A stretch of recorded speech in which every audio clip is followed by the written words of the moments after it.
Hello, everyone. Welcome to the Newsbrowse News broadcast. According to NBC News, Russia has pressured the United States and other allies of Ukraine to evacuate their diplomats from Kyiv, warning of impending systematic strikes on the capital. The warning follows a weekend of intense bombardment, which residents described as the heaviest since the start of the war, featuring the use of Russia's Oreshnik hypersonic missile. Moscow claimed the threatened escalation is in retaliation for a Ukrainian drone strike on a college in Russian-occupied Luhansk.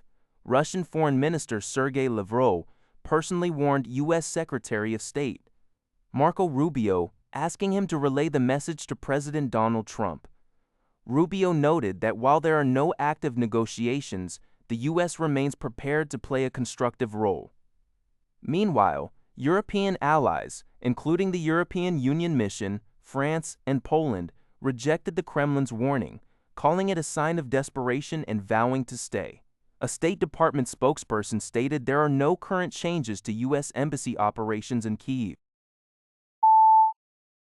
According to Xinhua, the U.S. Central Command announced that U.S. forces have disabled an unladen oil tanker, the TLexie, as it was sailing toward Iran's major oil hub on Kharg Island in the Persian Gulf. A U.S. warplane fired a Hellfire missile directly into the tanker's engine room in international waters on Tuesday. The U.S. military stated that the Botswana-flagged vessel's crew had repeatedly ignored multiple warnings and directions over a 24-hour period. Audio recordings obtained by Xinhua from a nearby commercial vessel confirmed the incident, capturing the U.S. aircraft warning the crew to evacuate before firing, followed by a distress call from the tanker reporting an engine room fire and the evacuation of the ship. It remains unclear whether the strike resulted in any casualties.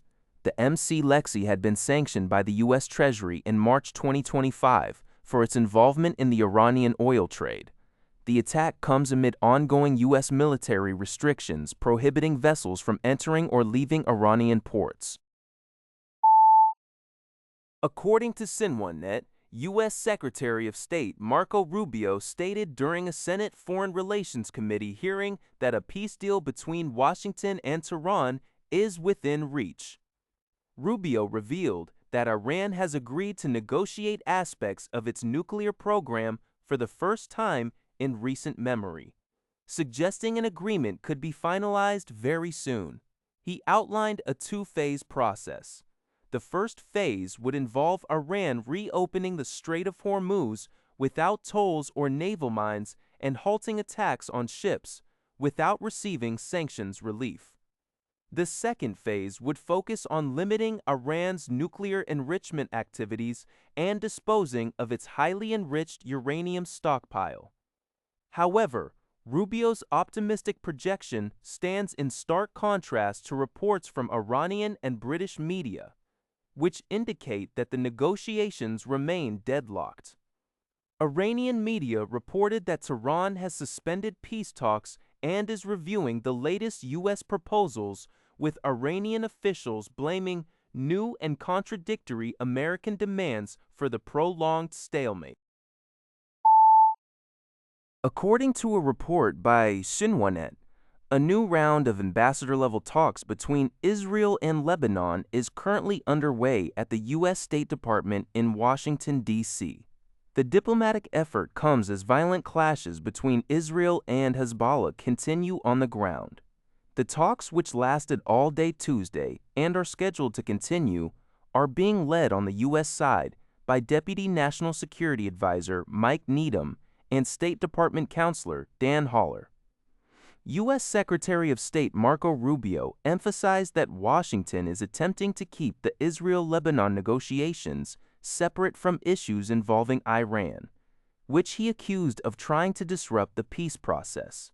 Meanwhile, diplomatic signals remain mixed.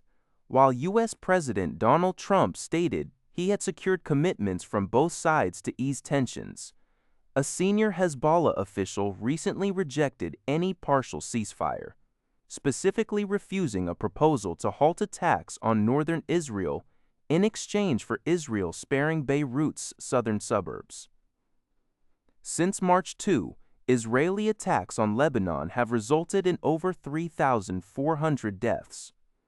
according to Lebanese health officials, highlighting the critical urgency of the ongoing talks.